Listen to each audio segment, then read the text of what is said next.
Hello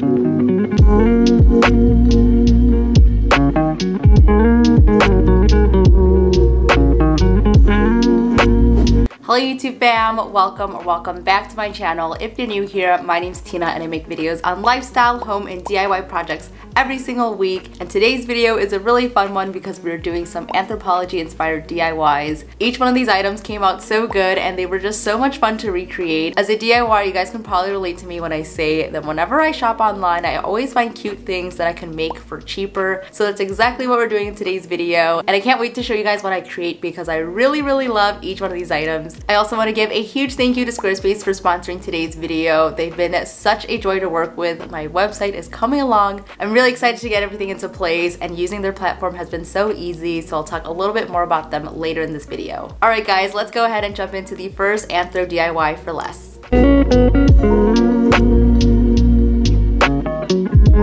Hello from VoiceOver Tina. To start off this project, I'm creating a template for my monogram, and I'm using Canva, which is a free program, but you can also use something like Microsoft Word or Google Docs to do this. Essentially, I'm just typing out the initial in the font of my choice, and I'm using a sans serif font to match closely with the original, and I'm going to size it accordingly, and it's going to be roughly 3 inches across. And I'm creating 2 of these and putting them to the side for later. For the actual monogram, I'm using a polymer oven-baked clay, so as usual, I'm kneading the clay and rolling it around, especially since they are coming straight from the packaging. You'll notice that new clay is pretty hard and crumbly, so doing this is really going to soften it up. Now I'm going to roll it out into a slab, and to do this, I'm stacking 7 popsicles and taping them together, and I'm going to put this on both sides to make it pretty thick. With my acrylic rolling pin, I'm going to roll it right on over that until it touches the popsicle sticks, and this is going to make it an even slab throughout. And I'm just going to repeat this step to make the second one, and you'll also probably notice that my nails are mismatched. One has a design on it and one doesn't because I like to do them one at a time, so I didn't get to it before I did this project, but you'll see later on in this video that I do end up painting the other side so that they match. I did this super trendy squiggly design on them and I think they look so cute. I really love how they turned out. Alright, so these are looking pretty good, so I'm just going to pop them into the freezer for about 10 to 15 minutes to harden the clay. While we're waiting for that, I'm going to map out my monogram letters. So I'm taking my printout and I'm just going to flip it over, and we're going to do the carbon copy transfer hack. So I'm using a graphite pencil and I'm just going to color it right on the edges of the letter.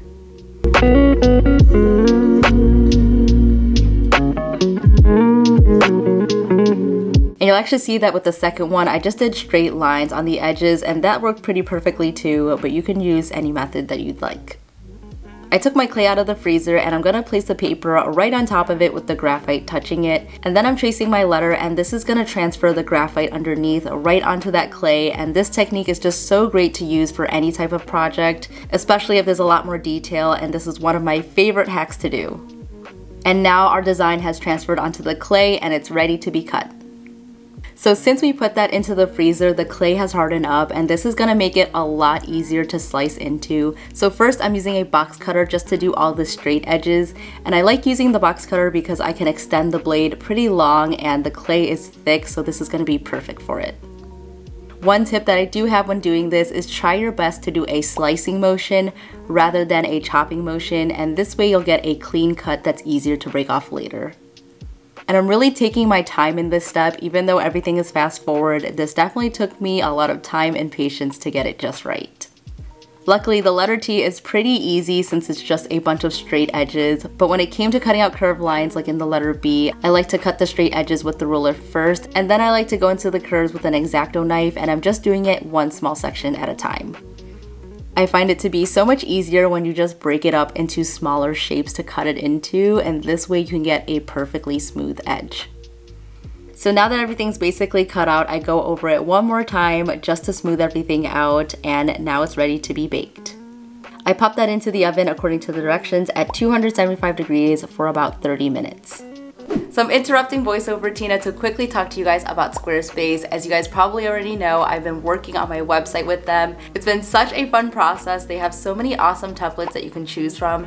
And right now I am having the hardest time choosing a background color or a theme color for my website. So I would love to hear your thoughts if you guys think I should go with a white background or go with something a little bit more colorful, just because I feel like that's more my vibe, but I really can't choose. So I'd love to hear your thoughts. Let me know in the comments down below what you guys think I should go with. Squarespace seriously has everything that you need to build an online portfolio or a website for your small business. They have so many great tools like their integrated e-commerce templates, marketing analytics, and email campaigns all within one platform so you can reach your customers and your supporters, which I'm really looking forward to using once I launch my website. I would highly encourage that you guys take a look at their blogs and their free guides, especially if you've been thinking about making a website. Squarespace is definitely the place to go, so if you guys would like 10% off of your first website or domain, make sure that you click on the link down below. I hope you guys enjoyed that little sneak peek into my website, and now we can jump back into the projects. And even though I tried to cut everything down perfectly smooth, sandpaper is really going to be our friend here just to make everything look a little bit more polished. So I'm just using a fine grit sandpaper, and this is really going to give it a professional look.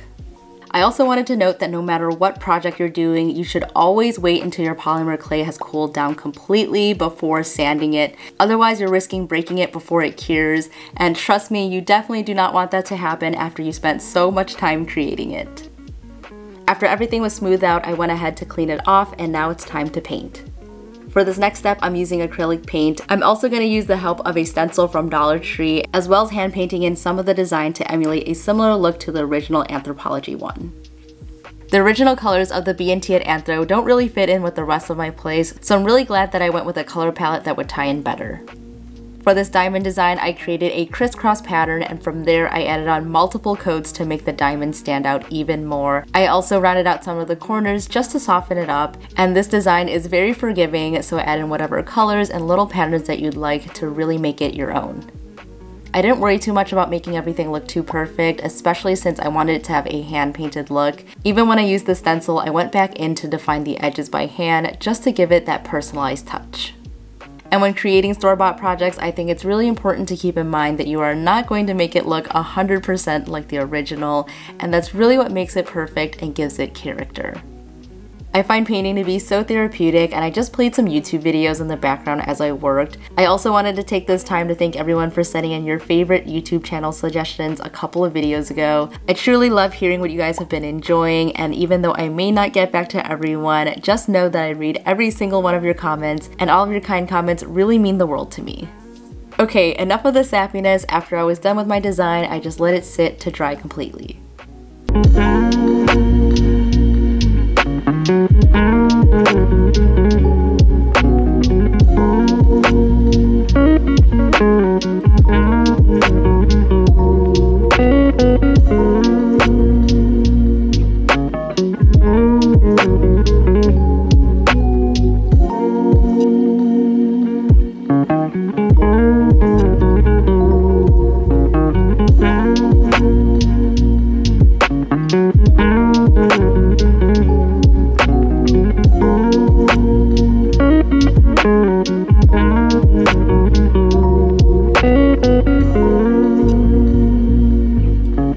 So now it's ready to be sealed, and I'm going to use this glossy glaze finish to paint only the colored parts of the paint, and I'm leaving the white parts matte just to give a little contrast between the two finishes.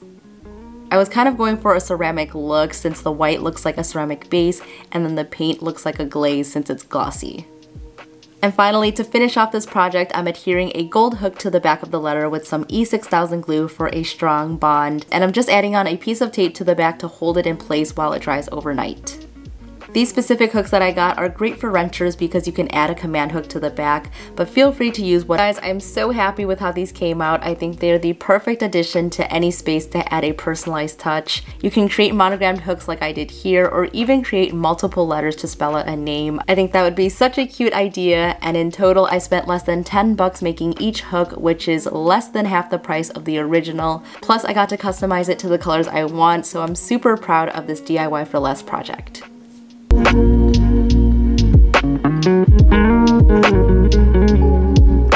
The This next project is super simple to do, so I'm starting with this gold cloche from IKEA. This one costs about $10 and it's actually taller than the smallest size of the Anthro version, which is $36 for a 6-inch cloche. And IKEA also carries a 10-inch version, which is only $15, whereas the Anthro version is $58. So you can totally pick up either size depending on how large you want this project to be.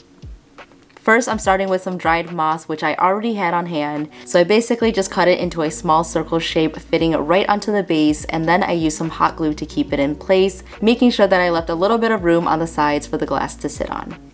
And now comes the fun part, which is to arrange your dried florals. So I did an assortment of dried florals and leaves, and I got these online or in person, so I will link a couple of options down below. For this first piece, I wanted to make sure that I measured it and cut it out accordingly so that it would fit within the cloche. And I knew that this one was going to be the longest, so I made sure the rest of them were shorter. And since this one is a little bit more flimsy, I put a little bit of hot glue to keep it in place.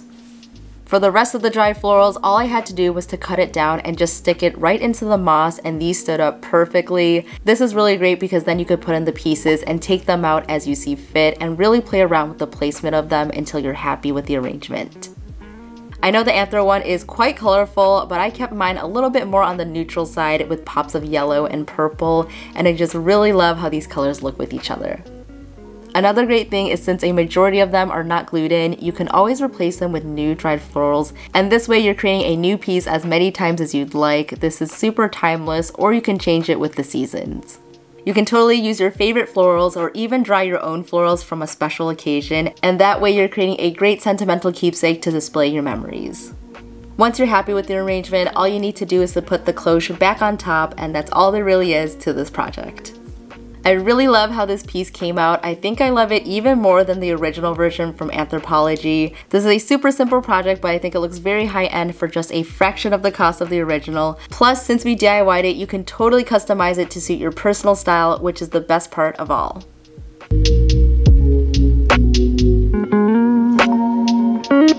For this project, we're essentially going to need two materials, so we're using some cotton wicks cording, and we're also using sheets of beeswax to create these candles. These sheets are 8 by 16 inches, so I'm cutting it in half to create two 8-inch candles with one sheet. Alternatively, you can totally use a full sheet to create a thicker candle as well. So now I'm placing the cotton wick at the bottom of the sheet, and I'm just going to pull it to lengthen the cord out and then cut it about an inch from the edge. Then all I'm doing is using my fingertips to roll the edge of the sheet over the wick, and I'm trying to do this as evenly as possible as I go along to get this candle started. Now that our wick is covered, I'm just going to roll the rest of the sheet up with a cradling motion, and you'll see that I'm using my fingertips and my palms, and I'm going to try to do this as evenly as possible.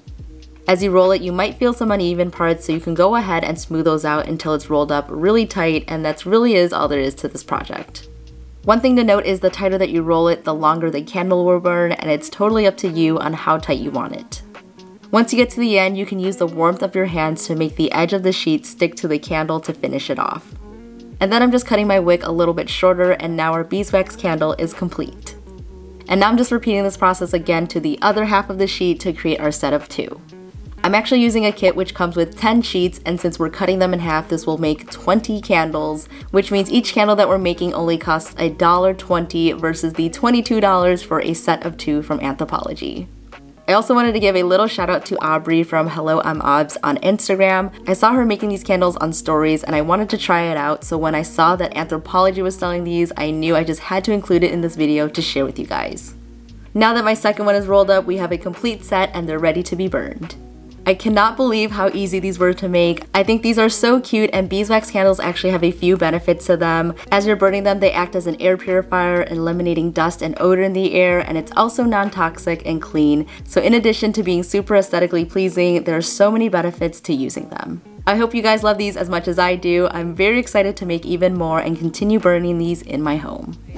Alright guys, let me know what you thought about those projects. I think that they were all really good dupes for the original, and they also cost way less than what Anthro is selling them for. If you would like to see more DIY for less videos, make sure that you give this video a big thumbs up so I know that you guys like it and that I will make more of these. I'm always saving different little ideas, but I would love to hear some of your suggestions, so leave them down below. A big thank you to Squarespace for sponsoring today's video. If you guys would like 10% off of your first website or domain, make sure that you click on the link down below. And if you haven't already, make sure that you subscribe for new videos every single week. I've been really enjoying making all these videos for you guys. I've already bought so many new supplies and I'm really excited to show you guys more projects. I also wanted to share some of your projects on the screen here, and if you guys would like me to see your projects, make sure that you tag me in them so that I can like them and share them on my channel. So that's it for me today. Thank you guys all so much for watching. Stay inspired and I'll see you in the next one. Bye!